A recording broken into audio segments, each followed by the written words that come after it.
तो यहाँ पे एंट्री गेट से एंटर करते ही हमें काफ़ी सारी चीज़ों की दुकानें देखने को मिलती हैं, जैसे प्रसाद की दुकानें,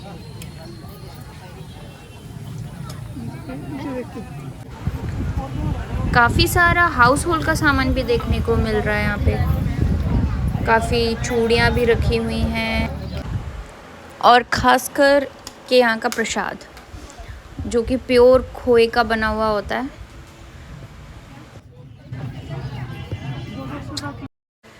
सो फाइनली प्रसाद और फूल माला लेने के बाद चलिए चलते हैं मंदिर के दर्शन करने के लिए।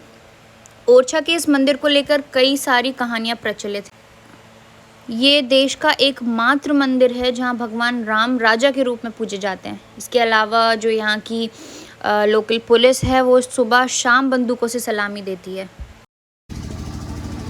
वहीं इतनी सारी कहानियों में से एक कहानी ये भी है कि एक बार यहाँ के जो राजा थे मधुकर शाह, उनने अपनी पत्नी गणेश कुमारी से वृंदावन चलने के लिए कहा और जबकि रानी से राम भक्त थी इसलिए उन्होंने इनकार कर दिया। वहीं महारानी के इनकार करने पर राजा को बहुत गुस्सा आ गया। उन्होंने कहा अगर इतनी राम भक्त हो तो राम को ओरछा में लेकर लाकर दिखाओ। राजा की बात सुनकर रानी ने अयोध्या से सरयू तट पर साधना शुरू कर दी, जहां उन्हें संत तुलसीदास का आशीर्वाद भी मिला। वहीं जब रानी की कई महीनों की तपस्या के बाद भी राम जी ने उनको दर्शन नहीं दिए तो उन्हें गुस्से में आके वो कूद गई उसी नदी में, जिसके बाद उन्हें राम जी ने दर्शन भी दिए। इस दौरान रानी ने भगवान राम से ओरछा चलने का निवेदन किया तो रानी की बात सुनकर उन्हें एक शर्त रखी। भगवान राम ने कहा कि वो ओरछा तभी जाएंगे जब वहाँ सत्ता और राजशाही होगी। इसी के बाद महाराजा मधुकर शाह ने ओरछा में राम राजा की स्थापना की, जो आज भी मौजूद है।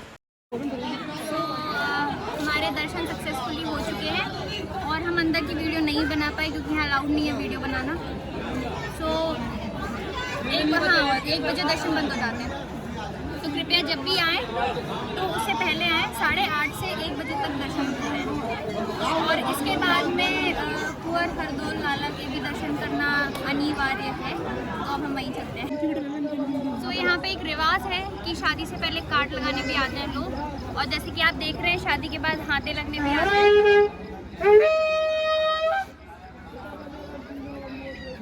एक अच्छा साइन है यहाँ पे, मतलब हाथे लगा के अपनी न्यू मैरिड लाइफ स्टार्ट करना।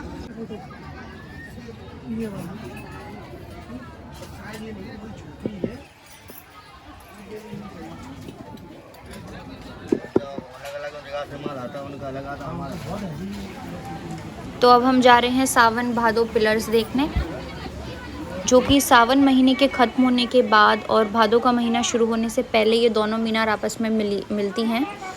इन दोनों मीनारों के नीचे सुरंग बनी हुई है जहाँ से राज परिवार के लोग आया जाया करते थे। फ़िलहाल ये बंद कर दी गई हैं।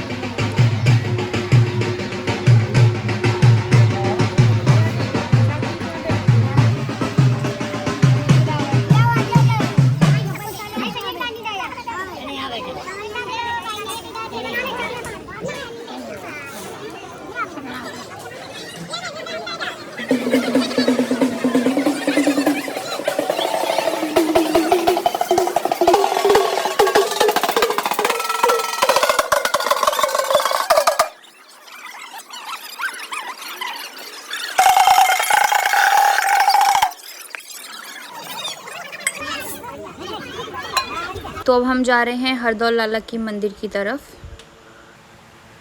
राजा हरदौल की कहानी भाई बहन के प्रेम को दिखाती है।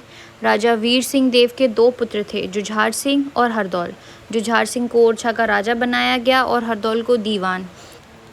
एक व्यक्ति जो हरदौल से नफरत करता था उसने राजा जुझार सिंह को बहका दिया और उनसे कहा कि हरदौल के अवैध संबंध हैं आपकी पत्नी के साथ, जिस वजह से राजा जुझार सिंह ने अपनी पत्नी से हरदौल को जहर देने के लिए बोला और वो नहीं कर पाई ऐसा, तो हरदौल ने खुद ही जहर खा लिया उनकी इज़्ज़त रखने के खातिर, जिस वजह से हरदौल को बस्ती से दूर दफना दिया गया। फिर एक दिन कुंजावती जो कि जुझार सिंह की बहन थी, वो अपनी बेटी की शादी के लिए भात मांगने आई और जुझार सिंह ने उनको इनकार कर दिया कि तुम हरदौल से ज़्यादा स्नेह करती हो, इसीलिए जाके अब शमशान में हरदौल से भात मांगो। कुंजावती क्या करती, वो रोने लगी और रोते रोते पहुंच गई हरदौल की समाधि पर और भात मांगने लगी। तभी एक आवाज़ आई कि हरदौल भात लेकर ज़रूर आएंगे। लोक कथाओं की माने तो सच में हरदौल की आत्मा अपनी भांजी की शादी में भात लेकर गई थी, लेकिन यहाँ जो कुंजावती का दामाद था वो नहीं माना। फिर हरदौल को अपने शरीर के साथ प्रकट होना पड़ा था। तभी से बुंदेलखंड में हरदौल को देवता के रूप में पूजते हैं। बुंदेलखंड में आज भी कोई भी शादी या यज्ञ होता है ना, तो सबसे पहले हरदौल को ही आमंत्रित किया जाता है। बोल। अगरबत्ती। क्या नाम है तेरा? वैभव। देखा है, बहुत नोटिस किया है। ऐसे में हरदौल ओरछा में श्री राम राजा मंदिर के समीप ही हरदौल बेट का बना हुआ है।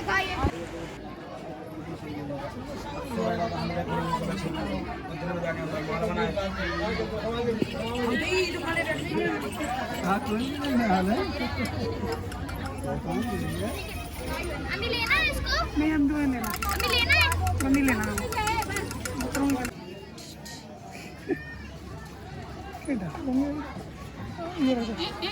नहीं नहीं नहीं, ये निकाल दे, ये निकाल दे, ये निकाल दे। ठीक है आंटी, हाँ? चलो चलो।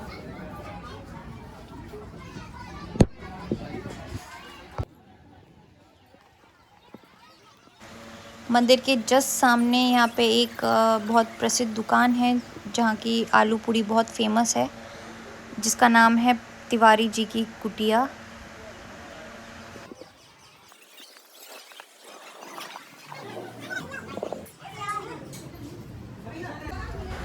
सो गाइज़, अगर वीडियो आपको पसंद आई हो तो please like, subscribe and comment और हमें हमारी पूड़ी एंजॉय करने दें।